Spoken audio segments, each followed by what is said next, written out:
Considéré comme l'un des plus beaux sites d'Europe, le décollage du col de la Forclaz attire chaque année des dizaines de milliers de parapentistes. Depuis mi-avril et jusqu'au mois de juillet, le secteur est notamment occupé par de nombreuses écoles et leurs élèves, pour la plupart inscrits à des stages d'incidents en vol. Le but, se mettre en situation de difficulté afin de savoir comment réagir. Tant qu'on vole dans des conditions très calmes, il n'y a pas de raison d'être déséquilibré. Par contre, dès qu'on va arriver dans des conditions dans lesquelles on va rencontrer des ascendances thermiques ou quelques turbulences, on peut être déséquilibré. Donc on apprend simplement à travers des exercices de déséquilibre à rééquilibrer les pilotes, juste leur donner des outils pour savoir se rééquilibrer un peu plus efficacement que juste attendre que Dieu veuille bien faire le travail.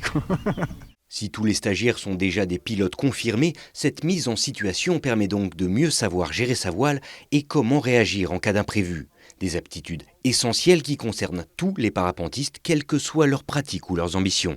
Je voulais apprendre vraiment à piloter ma voile, à savoir comment sortir de situations désirables, une fermeture, quelque chose comme ça, puis piloter en sécurité et peut-être après démarrer de l'accro. C'est vachement rassurant dehors.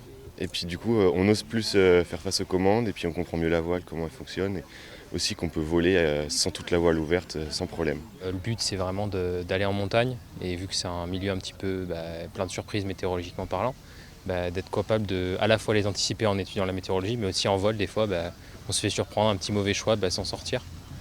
Et donc être capable justement de manipuler sa voile et de la connaître, parce qu'au bout d'un an, on ne la connaît pas par cœur. Et pour cela, quoi de plus parlant que de tenter de fermer sa voile et de comprendre comment la rouvrir. Un apprentissage qui peut paraître effrayant, mais duquel découle l'aisance nécessaire pour voler dans toutes les conditions. De la sérénité, je pense que c'est ce qui est essentiel en vol, parce que ça génère quand même beaucoup de stress dans les turbulences. Et puis je fais ça avec mon fils, et c'est important aussi de lui transmettre